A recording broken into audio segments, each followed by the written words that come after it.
बिस्मिल्लाहिर्रहमानिर्रहीम। मेरा नाम डॉक्टर सलीना हसन है और आज का मेरा टॉपिक है कॉमन कोल्ड और फ्लू, और इसको हम कोविड-19 से थोड़ा किस तरह डिफरेंशिएट कर सकते हैं ये भी मैं आपको बताऊंगी। आजकल सर्दियों का सीज़न शुरू हो चुका है। विंटर में लोग ज़्यादातर परेशान रहते हैं रनिंग नोज़ से, नज़ला से, ज़ुकाम, खांसी, ये जो है ये बहुत ज़्यादा कॉमन होता है सर्दियों में। तो सबसे पहले थोड़ा सा डिफरेंशिएट कर दूँ, बता दूँ आपको कि नज़ला यानी कॉमन कोल्ड क्या होता है, फ्लू क्या होता है और कोविड-19 क्या होता है।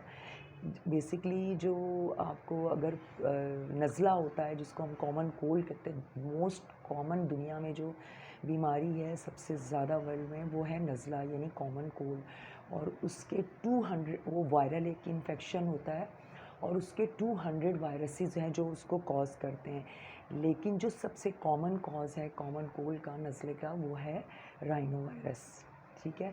और जो उसके सिम्टम्स होते हैं वो यही होते हैं कि रनिंग नोज़ है, सोर थ्रोट है, कफ है, लो ग्रेड फीवर है आपका, और जो है ये जो है आपको एक हफ्ते के मतलब दूसरे या तीसरे दिन जो है इसके सिम्टम्स जो है वो ज़ाहिर होते हैं।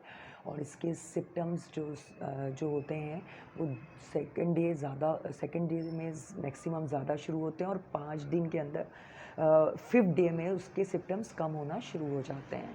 ये होता है नज़ला यानी कॉमन कोल्ड। अगर आपको फ्लू हो रहा है, फ्लू जो है फ्लू भी वायरल इन्फेक्शन है, लेकिन फ्लू और नज़ले में सिर्फ इतना फ़र्क है, फ्लू जो है वो भी वायरल इन्फेक्शन है लेकिन वो इन्फ्लुएंजा वायरस से होता है फ्लू।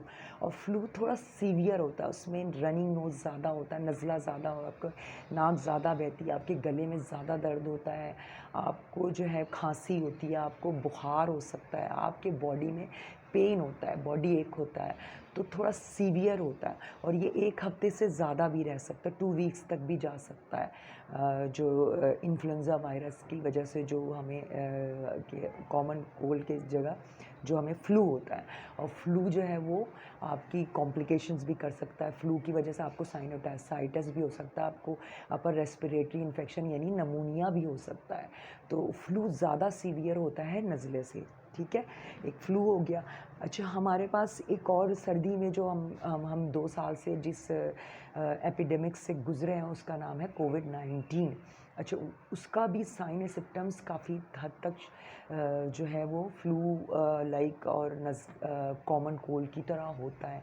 लेकिन जो कोविड-19 के सिम्टम्स हैं जो सबको पता है कि उसको डिफरेंशिएट हम इस तरह कर सकते हैं कि वो हम उसमें जो है हमें सूंघने की स्मेल जाती है और हमारा टेस्ट नहीं होता। तो ये डिफरेंशिएशन लेवल है, उससे आपके नज़ला और ज़ुकाम से, आपके फ्लू से, आपके कॉमन कोल्ड से ये डिफरेंशिएट करता है। बहरहाल सर्दियों में ये तीनों इन्फेक्शंस क्यों होते हैं? मोस्टली आपको नज़ला, ज़ुकाम, खांसी, बुखार और ये सारी के सिम्टम्स जो वायरल इन्फेक्शन होते हैं, सबसे पहले तो मैं आपको ये बताऊंगी ये सर्दियों में क्यों बढ़ जाते हैं। अच्छा, सर्दियों में इसलिए बढ़ जाते हैं कि जितने वायरल इन्फेक्शन होते हैं, जो मैं आपको फ्लू बता रही हूँ, कॉमन कोल्ड बता रही हूँ, ये एयर ड्रॉपलेट से यानी ड्रॉपलेट इन्फेक्शन से बढ़ते हैं, यानी हवा के ज़रिए एक दूसरे में फैल जाते हैं। सर्दियों में हम लोग क्या करते हैं, हम लोग सर्दियों में इस तरह की खुली जगहों पे नहीं बैठते हैं। हम कोशिश करते हैं कि खिड़की बंद हो, दरवाजे बंद हो, ऑफिसेज़ में खिड़की बंद हो, दरवाजे बंद हो, तो हम एक बंद कमरों में, बंद जगहों पे ज़्यादा रहते हैं, वहाँ पे ज़्यादा लोग होते हैं, तो वायरसेस ज़्यादा जल्दी फैलता है। तो इसलिए सर्दियों में हम जो है इन किस्म वायरसेस का ज़्यादा शिकार हो जाते हैं। तो इसलिए ये तो आपको समझ में आ गया कि हम सर्दियों में क्यों बढ़ जाता है, ये एक वजह समझ में आ गया। और किस तरह फैलता है, ड्रॉपलेट से। एक तो ड्रॉपलेट से फैलता है ये इन्फेक्शन, वायरल इन्फेक्शन, और दूसरा ये जो इन्फेक्शन फैलता है हमारे कांटेक्ट से, यानी हम जो हैंड मिलाते हैं, हैंड टू हैंड होता है, वो हैंड एक दूसरे से मिलाते हैं, हैंड कांटेक्ट होता है। और ये कांटेक्ट हम अपने लिप्स पे, अपने मुंह पे, अपने नोज़ पे और अपने आइज़ पे रखते हैं। तो ये जो इन्फेक्शन है, कुछ लोगों की, मोस्टली लोगों की आदत है चेहरे पे हाथ रखना, अपने मुंह पे, अपने नाक पे, अपनी आँखों पे हाथ रखते हैं। तो इस तरह ये इन्फेक्शन, वायरल इन्फेक्शन जल्दी फैल जाता है, स्पेशली नज़ला, ज़ुकाम और खांसी और इस तरह की जो इन्फ्लुएंजा वायरस की वजह से जो होता है, और कॉमन कोल्ड जो राइनो वायरस की वजह से होता है, वो हमें ज़्यादा फैल जाता है इस वजह से, इस कांटेक्ट के ज़रिए। अच्छा, ये सारी चीज़ें होंगी। अब जो बेसिकली सिर्फ़ थोड़ा-सा मैंने आपको कॉमन कोल्ड का बता दिया, आपको कॉमन कोल्ड और यानी नज़ला का और फ्लू जो होता है आपका, इन दोनों में डिफ़रेंशिएट है कि फ्लू थोड़ा ज़्यादा सीवियर होता है, ज़्यादा दिन परसिस्ट करता है, मोर देन 10 डेज़ भी रह सकता है। अच्छा, और इसमें हमें खाँसी होगी, नज़ला होगा, बुखार भी हो सकता है, हमें गले में दर्द हो जाता है, आँखों ये कानों में भी दर्द हो सकता है, सही है? तो ये सारे फ्लू के सिम्पटम्स हो गए। अच्छा, बेसिक अब इनमें हमें करना क्या है, हम इससे बच कैसे सकते हैं? अच्छा, उसको भी बताना। और सबसे बड़ी इम्पॉर्टेंट चीज़, एक चीज़ जो मैं बहुत सबसे ज़्यादा क्लियर करूँगी कि बच्चों में बहुत ज़्यादा फ्लू और इन्फ्लुएंज़ा वायरस का जो होता है वो बच्चों में ज़्यादा इफ़ेक्ट करता है। ये जो अपना कॉमन कोल्ड और इन्फ्लुएंज़ा वायरस का जो आपका फ्लू है, ये बच्चों में ज़्यादा होता है, बच्चों में ज़्यादा फैलता है। अच्छा, बहरहाल अब इसकी प्रिवेंशन क्या है, इसको हम किस तरह प्रिवेंट करेंगे और इसका इलाज क्या करेंगे? तो प्रिवेंशन मैंने आपको पहले भी बता दी कि हम प्रिवेंशन ये करेंगे कि हम बंद कमरों में जहाँ ज़्यादा लोग होते हैं अवॉइड करेंगे। हम उसमें रहना जहाँ क्राउड होता है उसमें हम जैसे मास्क का इस्तेमाल करें, या जब कोई खांस रहा हो या कोई ज़्यादा क्राउडेड एरिया हो तो हम मतलब किसी दुपट्टे से या मुंह से उसको ढांक लें, और दूसरे अगर हम खांसें तो इस साइड में करके खांसें ताकि दूसरों को ना फैले। सही है, ये सारी चीज़ें हमें करना, हम खुली जगह में फ्रेश एयर में ज़्यादा रहें। और अगर इस किस्म के हमें क्राउडेड एरिया में रहना पड़ता है, बंद एरिया में रहना पड़ता है, उसमें हम थोड़ा सा अवॉइड करें और उसमें मतलब उसमें मास्क का इस्तेमाल करें और थोड़ा सा मतलब कांटेक्ट से अवॉइड करें, ठीक है? क्योंकि 2 मीटर के डिस्टेंस से जो एयर ड्रॉपलेट है आपका नज़ला ज़ुकाम फैल जाता है, सही है? अच्छा, अब इसका क्योर क्या हो गया, इसका इलाज क्या हो गया? इसका इलाज जो है ये बेसिकली ये वायरल इन्फेक्शन है, और जो वायरल इन्फेक्शन होता है उसका कोई इलाज नहीं होता, वो अपने टाइम से जाएगा। इसका इलाज होता है टाइम, ये अपने टाइम से जाएगा। जो मैंने आपको बताया कि जो फ्लू होता है वो ज़्यादा सीवियर होता है, वो 10 डेज़ से भी ज़्यादा ले सकता है टाइम, लेकिन जो कॉमन कोल्ड है वो 5 दिन के बाद उसके सिम्पटम्स कम होना शुरू हो जाते हैं। तो 1 से 5 दिन, सेकंड डे में उसके सिम्पटम्स ज़्यादा बढ़ेंगे और 5th डे में जो है उसके सिम्पटम्स कम होना शुरू हो जाएंगे। लेकिन जब फ्लू होता है तो वो 10 डेज़ से मोर देन 10 डेज़ भी एक्सटेंड कर सकता है, और वो कॉम्प्लिकेशन में भी जा सकता है, उसमें फ़ीवर ज़्यादा हो सकता है, और आपका जो है ना नमूनिया भी हो सकता है, और आपके जो है ना साइनोसाइटिस भी हो सकता है, ठीक है? अच्छा, क्योर यही, इलाज ये इसका यही है कि नंबर 1 जो इसका इलाज वो है कि जब हमें इस तरह के वायरल इन्फेक्शन हो जाते हैं जैसे कॉमन कोल्ड, फ्लू, तो हमें सबसे पहले इसका इलाज ये होता है कि हम इसमें रेस्ट करें। यानी अगर आप ऑफिस वर्क करें तो हम छुट्टी करें, आप बेड रेस्ट करें। रेस्ट से ये इसकी जो सीवियरिटी में कमी आती है। रेस्ट जो है वो इसका इलाज है, नंबर 1 इलाज। नंबर 2 इलाज जो इसका है कि हमें बॉडी को हाइड्रेट रखें, हम फ्लूइड ज़्यादा से ज़्यादा लें, यानी हम पानी का इस्तेमाल ज़्यादा करें, फ्लूइड ज़्यादा यानी पानी लें। बच्चों में भी इस तरह हम पानी का इस्तेमाल ज़्यादा करें।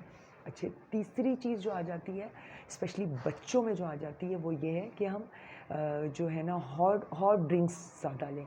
जैसे हमने चिकन की यखनी ले लेते हैं, बच्चों के हॉट बेवरेज जैसे बना के बच्चों में स्पेशली दें। हम गरम जो चीज़ें होती हैं जैसे सूप है, यखनी है, इस तरह की चीज़ों का इस्तेमाल हम ज़्यादा करें, ठीक है?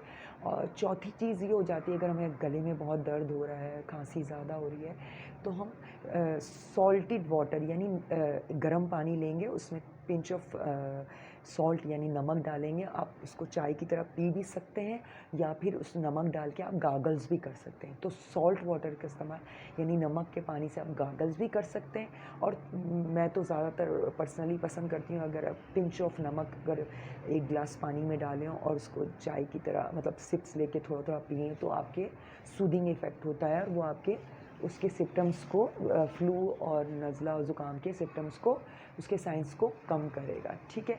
ये 3-4 चीज़ें हो गई।